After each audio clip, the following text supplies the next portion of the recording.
going to show how to create this bokeh lighting effect using Affinity Photo's procedural texture filter. I'm going to start with a new document and I'll set it to XGA and then assign it 1024 by 1024 pixels. Make sure it's in RGB8 mode. Create that. I'm going to fill this with black. I'll choose the Move tool and add a live procedural texture filter. I'm going to add a single equation and assign it to the 3 color channels.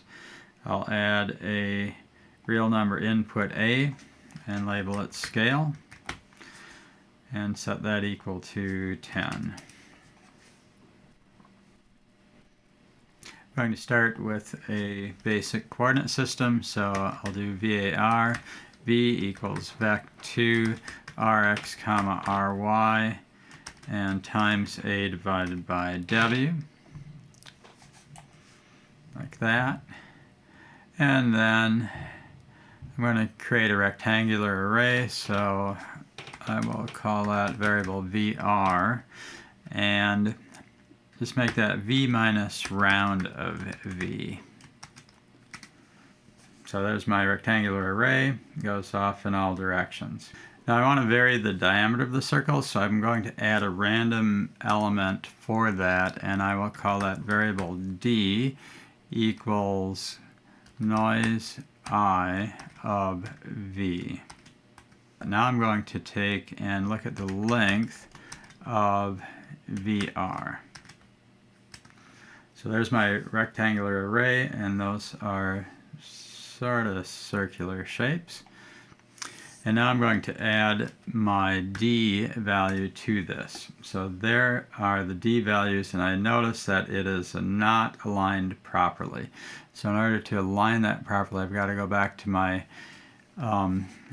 V in the noisei function and add or subtract 0.5 from that. And now they are aligned on top of these, so that's what I want. And I also want to be able to scale these, so I'm going to introduce a scaling factor I times this, and I'll add a 0 to 1 slider, label that I.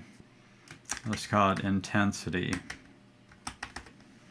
of this effect. So I could turn this all the way down to 0, or I could bring it up to have more of an effect.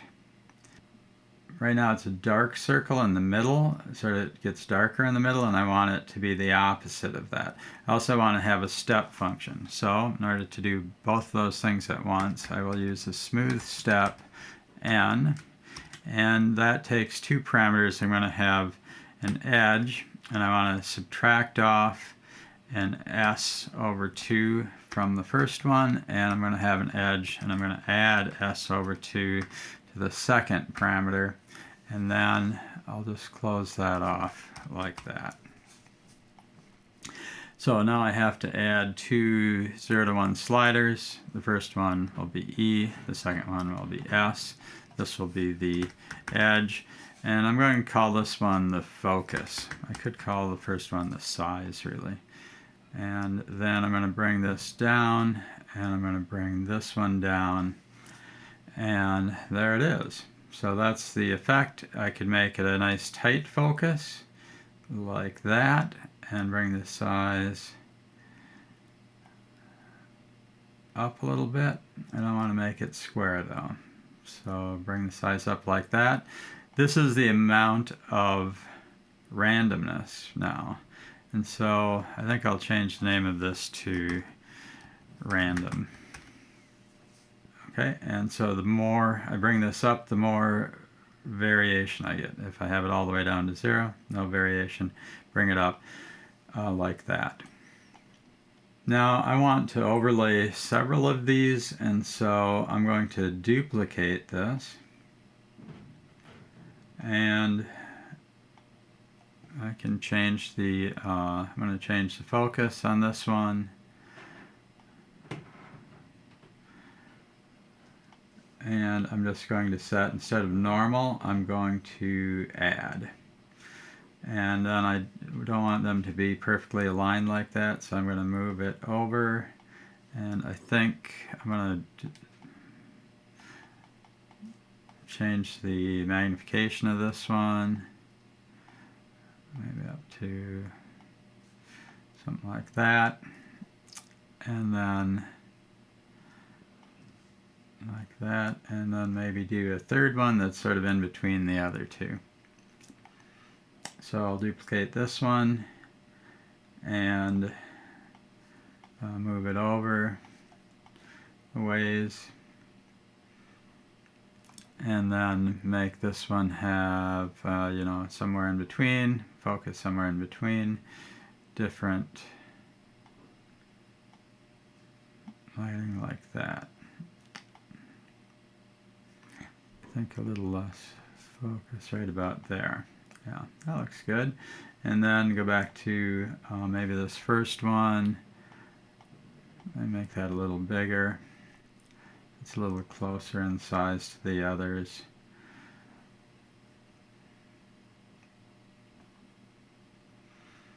And just position them sort of randomly. Now that I've got my pattern, I'm going to add a gradient map. I'm going to make this antique brass, make sort of a nice golden glow to this.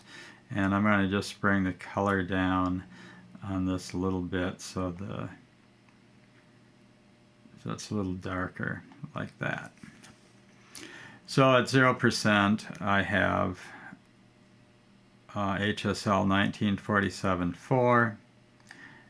Over here at 46%, I have 3180-29. Over here at 64%, I have 3986-42. At 77%, I have 3989-53. At 89%, I have 3594-77. And up at 100%, I have 48, 75, 81. If you wanted to put in a picture, you could do that. Alright, so I'm going to copy this and go over to this picture and then paste that layer on top. I'm going to stretch it out so that it matches my picture. And then I'm going to use I could use a soft light for this, but I want to take it so it's not in my face so much.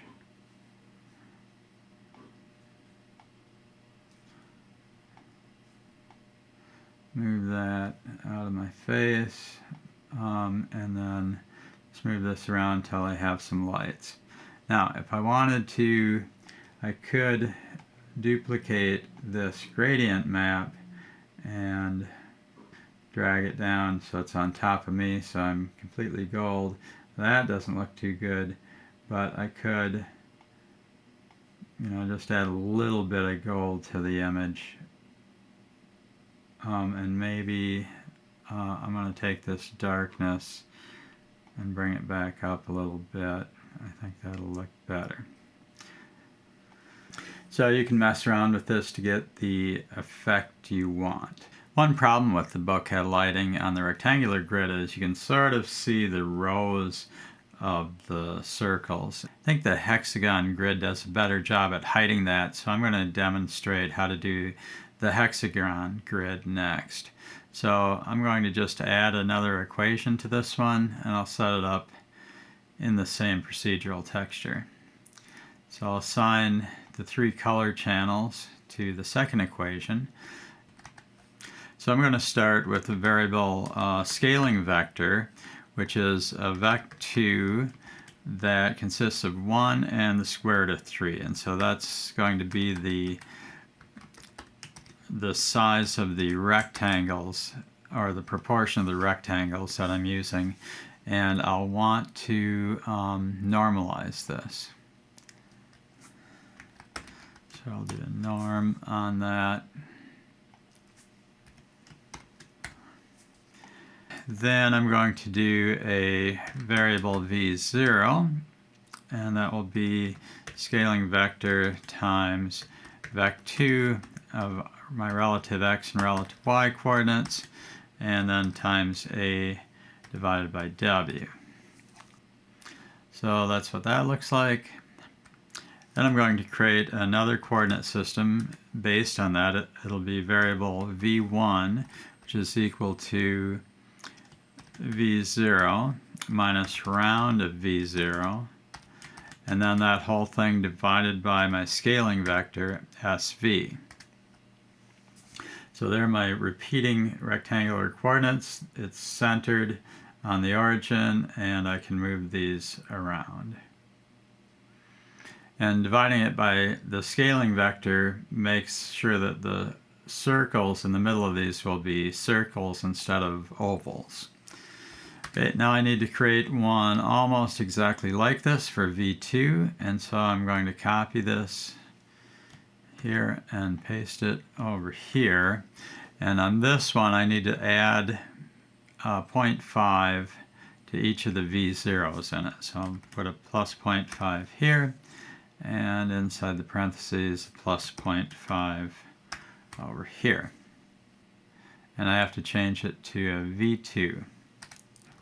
So that one will have the rectangle shifted over a little bit. All right, I'm going to set up a couple of variables S1 and S2 that will be sort of the mask for the coordinate system, because I need to use this in two different places and I don't want to duplicate my effort. So the first one is going to be step of the length of V1 comma length of V2, and so that creates that pattern. Then I want the companion pattern, and I'm just going to do variable S2 equals 1 minus S1, and that's the opposite of that. Then for my coordinate system I can do variable V3 equals V1 times S1 plus V2 times S2. There's the full coordinate system.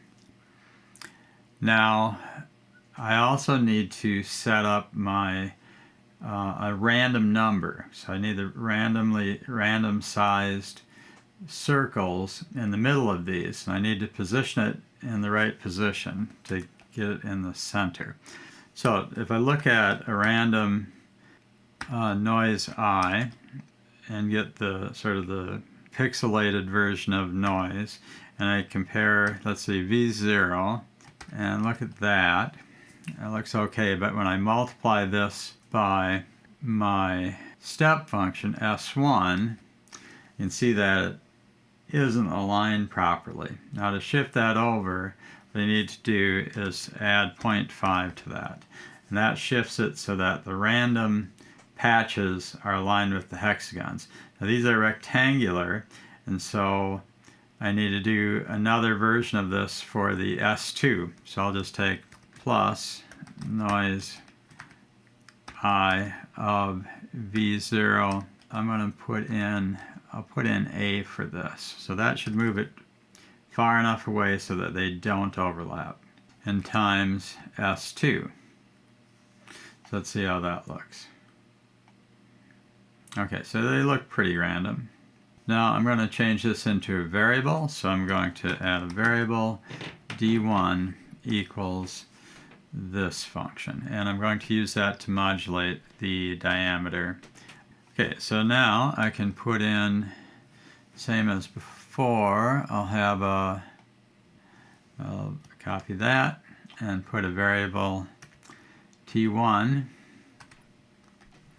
which is smoothstepn of E minus S over 2, E plus S over 2, and then this is going to be now V3, and then plus my D1 variable, D1. And then I need to multiply this by a scaling factor, and I'll put parentheses around the whole thing.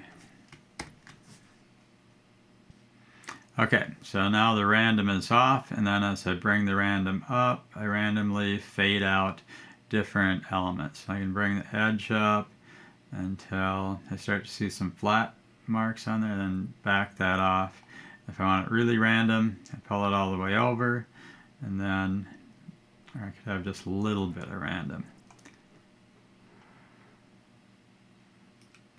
I'm going to set up, I'll just make it pretty random here, and then I want a lot of defocus, and then bring this back until they're round.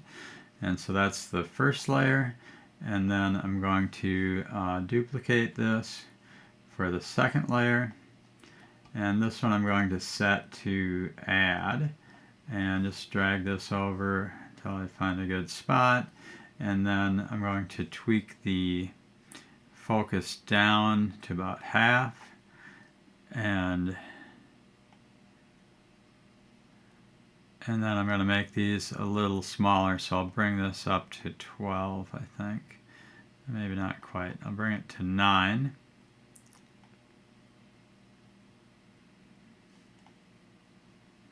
And I think I want this a little more random, like that, maybe a little less. Defocus it just a little bit more. Find a good spot. Okay, and then one more, I'll duplicate this one more time and move it over a ways, and then bring this, I think, up to 12 this time, and then I'll bring the focus down quite a bit so they look pretty clear, and then see if I can find a good spot here, maybe a little more random.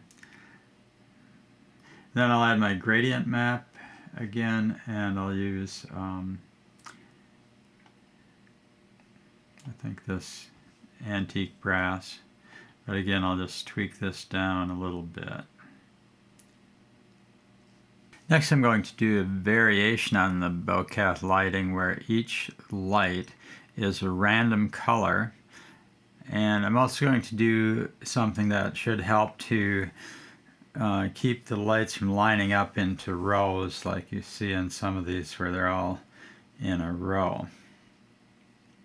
So I'm going to start with my rectangular bokeh lighting effect, which has variable v, vec2 rx, ry times a divided by w, variable vr equals v minus round of v, and then a d is equal to I times noisei of v plus 0.5, and then a smoothstepn of v minus s over 2, e plus s over 2, length of vr plus d. Now, I sort of don't like the variable name d because that is easy to show up in my custom inputs automatically, so I'm going to change that to d1. And over here, d1 for the variable diameter. And now, the first thing I'd like to do is to be able to rotate these so they aren't all in a line like this. So I can see several straight lines. I want to be able to rotate those, so I'm going to add an angle input. I'll label it with th is the name of the variable, and then I'll put a label on it of angle. And I'm going to put in rotatable coordinates, and so I'll replace the rx and ry with the rotation function, which is rx times cosine of theta minus ry times sine of theta, comma, rx times sine of theta plus ry times cosine of theta. Now I should be able to rotate these, and I'll just double click to bring it to the middle, and there I can rotate these to have it at any angle, and so I think this will make it less obvious, especially if I have not as many of them showing up here. Alright, now I want to assign each of these a different color randomly. I'll start by creating a variable r1 is equal to noise I of v. And I'm going to copy that 2 more times, and then I'll have this one be G1 and this one be B1. And then I'll just multiply this by vec3 of R1, comma, G1, comma, B1, 3-element vector, and that'll be the color vector. And since it's assigned to these channels, that should come up with a color. And so the first thing I notice is these are not aligned. I'm going to set this back to 0. These are not offset properly. So what I need to do is to offset these by 0.5 to get it centered on the circle. So I'll add 0.5 to each of these.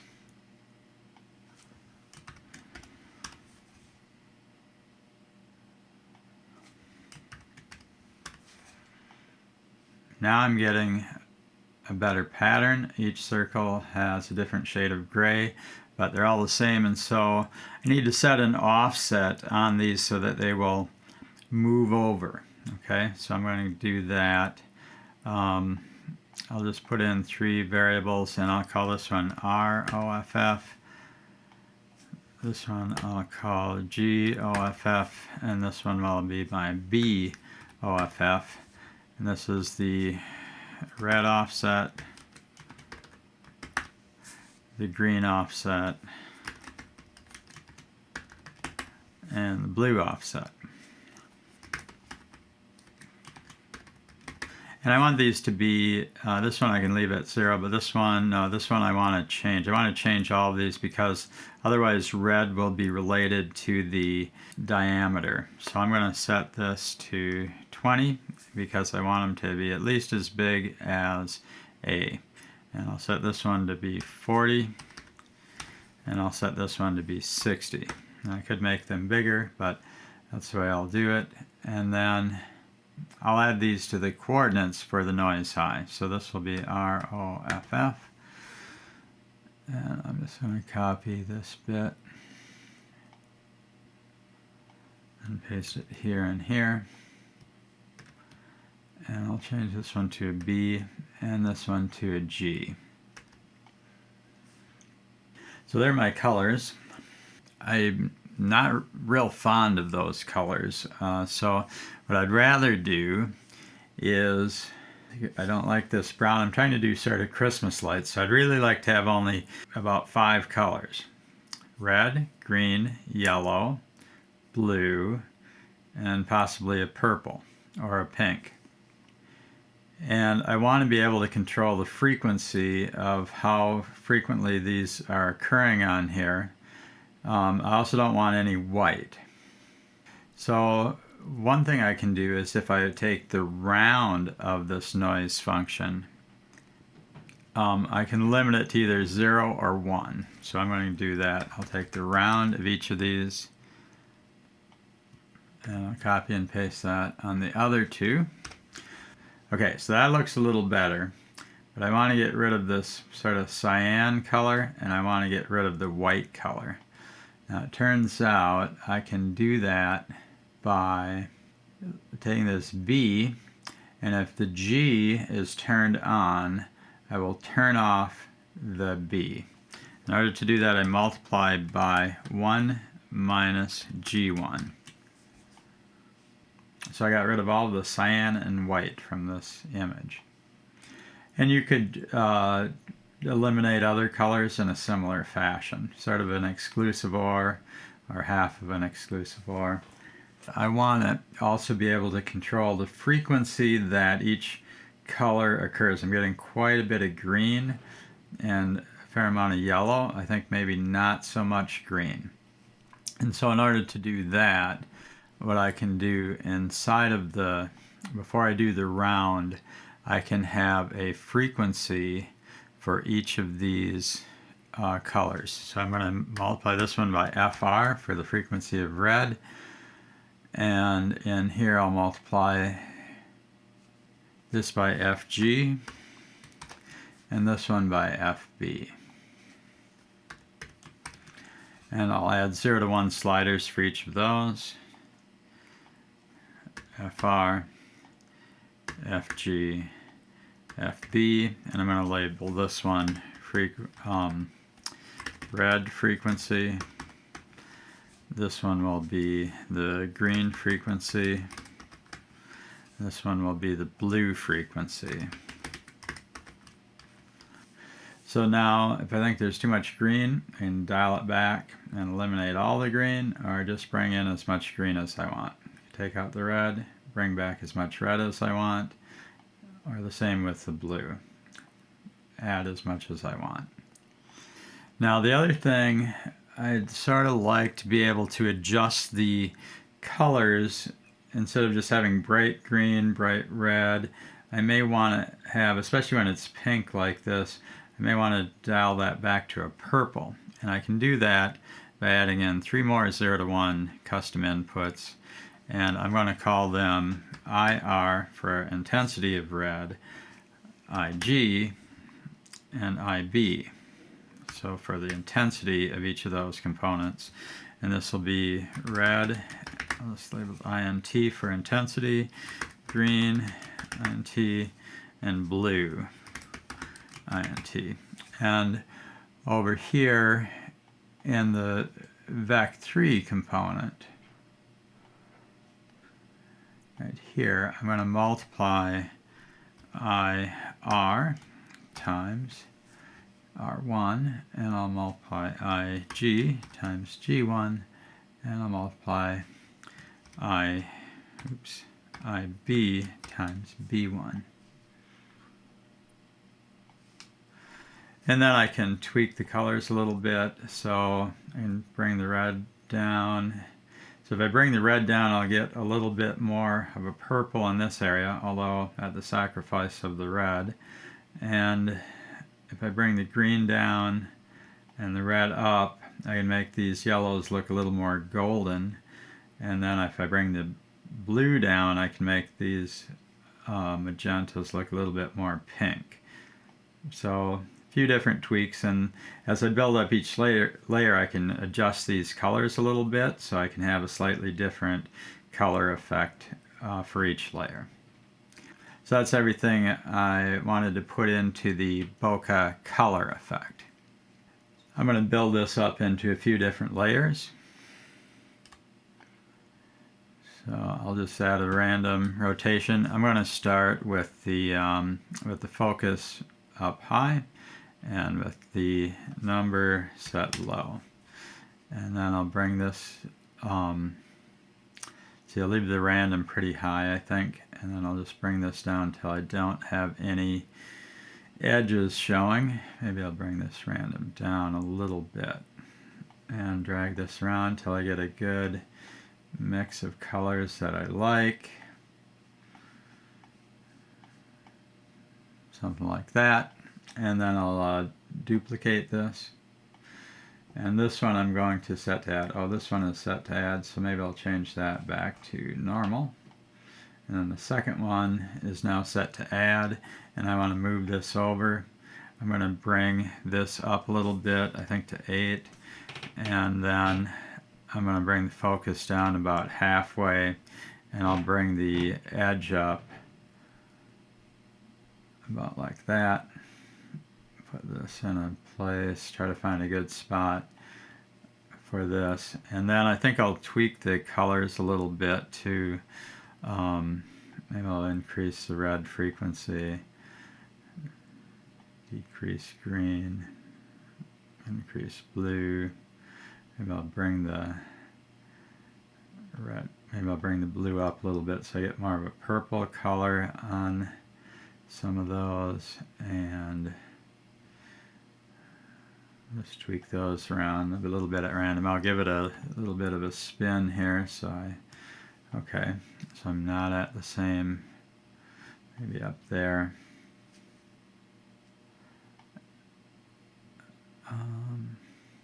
Okay, and then I'll just add one more. Duplicate again. And move this over. I'll just give this a spin. I'm going to bring the focus down about 3/4, maybe a little more than 3/4. Make sure that's good.